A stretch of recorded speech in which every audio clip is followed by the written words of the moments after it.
భారత రాఫెళ్లను పాకిస్తాన్ కూల్చేసిందని ట్రంప్ దుష్ప్రచారం చేశాడు. తమ ఆయుధాల ముందు రాఫెల్స్ ఎందుకు పనికిరాలేదని చైనా కూడా ప్రచారం చేసింది.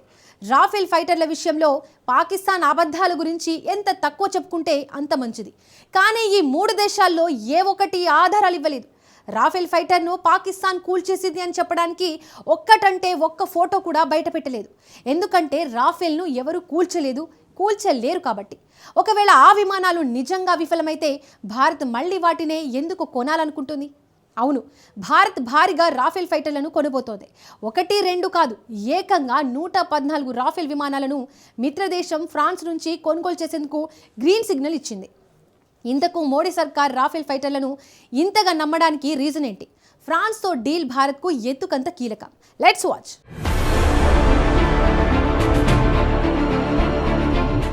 $114 రాఫెల్ ఫైటర్ జెట్స్, 3.5 లక్షల కోట్ల భారీ ఒప్పందం. ఫ్రాన్స్తో బిగ్ డీల్ కు defence procurement board green signal. రష్యాను కాదని ఫ్రాన్స్ వైపు భారత్ ఎందుకు మొగ్గు చూపుతోంది?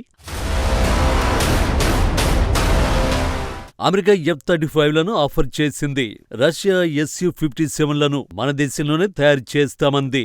విడి భాగాలను భారత్లోనే తయారు చేసుకునేలా టెక్నాలజీ బదిలీకి ముందుకొచ్చింది. కానీ భారత్ మాత్రం మరో మిత్రదేశం ఫ్రాన్స్తో డీల్కే సిద్ధపడింది. అది కూడా ఆపరేషన్ సింధూర్ సమయంలో ఫెయిల్యూర్ ఫైటర్ జెట్లుగా అమెరికా, చైనా, పాకిస్తాన్ ముద్ర వేసిన రాఫెల్ విమానాలని కొనాలనుకుంది. 1-2 కాదు, ఏకంగా 3.5 లక్షల కోట్ల రూపాయలతో 114 యుద్ధ విమానాలు కొనుగోలు చేయాలని డిసైడ్ అయింది. ఫ్రెంచ్ విమాన నిర్మాణ సంస్థ డసాల్ట్ నుంచి 114 రాఫెల్ యుద్ధ విమానాల కొనుగోలు ప్రతిపాదనకు డిఫెన్స్ ప్రొక్యూర్మెంట్ బోర్డు ఆమోదముద్ర వేసేసింది. ఈ ప్రతిపాదన ఇక రక్షణ మంత్రి రాజ్నాథ్ సింగ్ నేతృత్వంలోని రక్షణ మంత్రిత్వ శాఖకు చెందిన అత్యున్నత నిర్ణాయక విభాగమైన డిఫెన్స్ అక్విజిషన్ కౌన్సిల్ స్థాయిలో ఆమోదం పొందడం, ఆ తర్వాత ప్రధాని మోడీ అధ్యక్షతన పనిచేసే భద్రతకు సంబంధించిన కేబినెట్ కమిటీ ఆమోదం తెలపడం ఒక్కటే బ్యాలెన్స్. కానీ రాఫెల్ ఫైటర్ జెట్ల వైపే భారత్ ఎందుకు మొగ్గు చూపుతోంది? బెస్ట్ ఫ్రెండ్ రష్యాను కాదని ఫ్రాన్స్తో ఒప్పందానికి ఎందుకు సిద్ధపడుతోంది?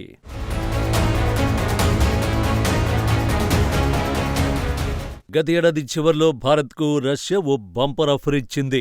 ఎలాంటి పరిమితులు లేకుండా Su-57 యుద్ధ విమానాల తయారీ టెక్నాలజీని ఇండియాకు బదిలీ చేయడానికి సిద్ధమని చెప్పింది. Su-57 ఫైటర్ల టెక్నాలజీ బదిలీలో భాగంగా కీలక విభాగాల సాంకేతిక పరిజ్ఞానాన్ని అందిస్తామంది.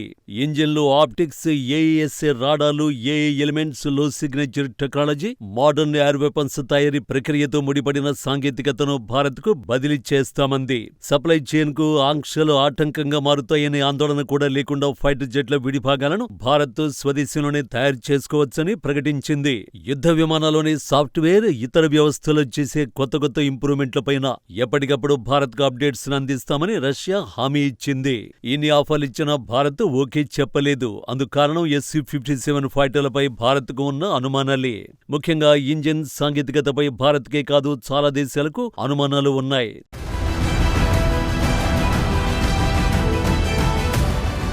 Su-57 యుద్ధ విమానాలపై మొదటి అనుమానం ఇంజిన్లపైనే.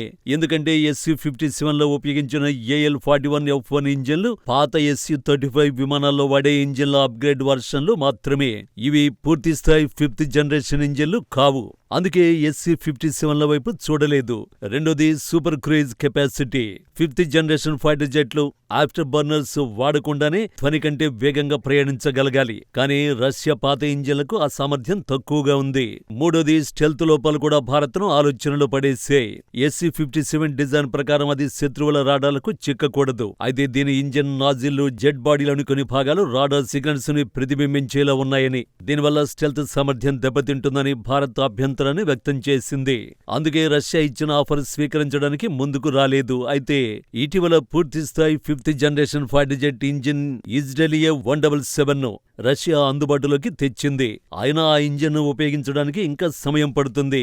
భారత్ దగ్గర ప్రస్తుతం ఆ సమయమే లేదు. ఎందుకంటే మన చుట్టూ ఉన్న శత్రువులు ఎప్పుడైనా మనపై విరుచుకుపడొచ్చు.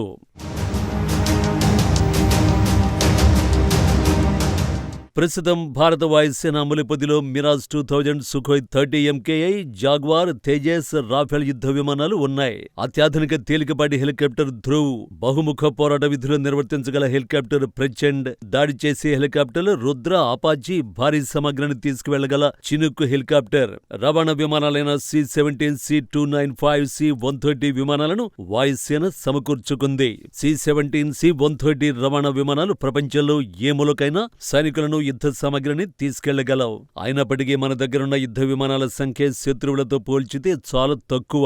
పైగా మిగ్ ఫైటర్లను ఇప్పటికే రప్పించారు. సంఖ్యాబలం పరంగా ప్రపంచంలో 3వ అతి పెద్ద వైమానిక దళంగా నిలుస్తున్నప్పటికీ భారత వాయుసేన ప్రస్తుతం యుద్ధ విమానాల కొరతను ఎదుర్కొంటోంది. చైనా దగ్గర 2000కు పైగా యుద్ధ విమానాలున్నాయి. మరో శత్రుదేశం పాకిస్తాన్ వద్ద 450 యుద్ధ విమానాలున్నాయి. అటు బంగ్లాదేశ్ కూడా భారీగానే యుద్ధ విమానాలు కొనుగోలు చేస్తోంది. కానీ మన దేశ ఎయిర్ ఫోర్స్ దగ్గర ఉన్న యుద్ధ విమానాల సంఖ్య 700 మాత్రమే.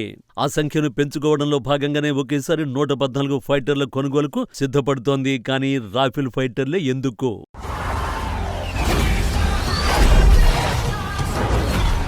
గత ఏడాది భారత్ నిర్వహించిన ఆపరేషన్ సింధులో రాఫెల్ ఫైటర్లు గేమ్ చేంజర్లుగా నిలిచాయి. పాకిస్తాన్ POKలని 9 ఉగ్ర శిబిరాలను లక్ష్యంగా చేసుకుని రాఫెల్ జెట్లు ఖచ్చితమైన క్షిపణి దాడులు చేశాయి. స్కాల్ప్ లాంగ్ రేంజ్ మిసైళ్లు, హ్యామర్ ప్రెసిషన్ గైడెడ్ బాంబులను ఉపయోగించి శత్రు భూభాగంలోకి వెళ్లకుండానే సుదూర లక్ష్యాలను ఛేదించాయి. రాఫెల్ జెట్లలోని Spectra electronic warfare suite Pakistan రాడాల నుంచి విమానాలను కాపాడటమే కాకుండా శత్రు రక్షణ వ్యవస్థల్ని నిర్వీర్యం చేయడంలో తోడ్పడింది. ఈ ఆపరేషన్లో పాకిస్తాన్ F-16, చైనా JF-17 విమానాలపై స్పష్టమైన ఆధిపత్యాన్ని చెలాయించాయి. టెరైన్ ఫాలోయింగ్ సాంకేతికతను ఉపయోగిస్తూ తక్కువ ఎత్తులో ప్రయాణించి శత్రువుల కంటికి కనిపించకుండా దెబ్బ కొట్టే. ఇవి ఈ రేంజ్లో సత్తా చాటాయి కాబట్టి అమెరికా, చైనా, పాకిస్తాన్ ఫేక్ ప్రచారం చేశాయి. రాఫెల్ ఫైటర్లను కూల్చేశామని పాకిస్తాన్ అబద్ధాలు ప్రచారం చేసింది. ఇంత దుష్ప్రచారం జరిగిన తర్వాత కూడా రాఫెల్ సత్తా ఏంటో తెలుసు కాబట్టి భారత్ వాటినే కొనుగోలు చేయాలనుకుంటోంది. కానీ అదొక్కటే రీజన్ కాదు. France Rafales made in India బ్రాండ్గా మారడం కూడా.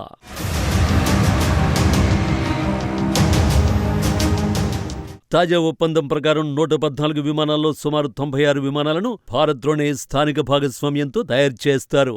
మిగిలిన 18 విమానాలు నేరుగా ఫ్రాన్స్ నుండి వస్తాయి. భారత్ అత్యంత శక్తివంతమైన రాఫెల్ F-4 లేదా భవిష్యత్తులో F-5 వర్షన్ను కొనుగోలు చేయనుంది.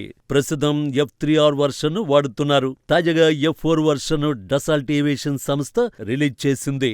అయితే F-4, F-5 వర్షన్స్ ని మిక్స్ చేసి కొత్త రాఫెల్ ను తయారు చేయాలని భారత్ కోరుతోంది. ఆ యుద్ధ విమానాలకు భారత క్షిపణులు, ఆయుధాలను అమర్చేలా సాఫ్ట్వేర్ మార్పులు చేసేలా నిబంధన పెట్టింది. అంతేకాదు ఈ ఒప్పందంలో భాగంగా ఇంజిన్ తయారీ, ఇతర కీలక విడిభాగాల సాంకేతికతను భారత్కు బదిలీ చేస్తారు. వివరంగా చెప్పాలంటే సింధులో శత్రువులను వణికించినవి ఫ్రాన్స్ రాఫెల్స్ అయితే ఫ్యూచర్లో ఎనిమిల అంతు చూసేది మేడ్ ఇన్ ఇండియా రాఫెల్ ఫైటర్లే. ప్రధాని మోడీ, ఫ్రెంచ్ అధ్యక్షుడు మ్యాక్రాన్ మధ్య ఫిబ్రవరిలో సమావేశం జరగబోతోంది. ఆ భేటీలోనే భారత్, ఫ్రాన్స్ ఈ ఒప్పందంపై సంతకాలు చేసే అవకాశం ఉంది. వన్స్ డీల్ ఫైనల్ అయితే శత్రువు భారత్ వైపు చూడాలన్నా 1కి 100 సార్లు ఆలోచించుకోవాల్సిందే.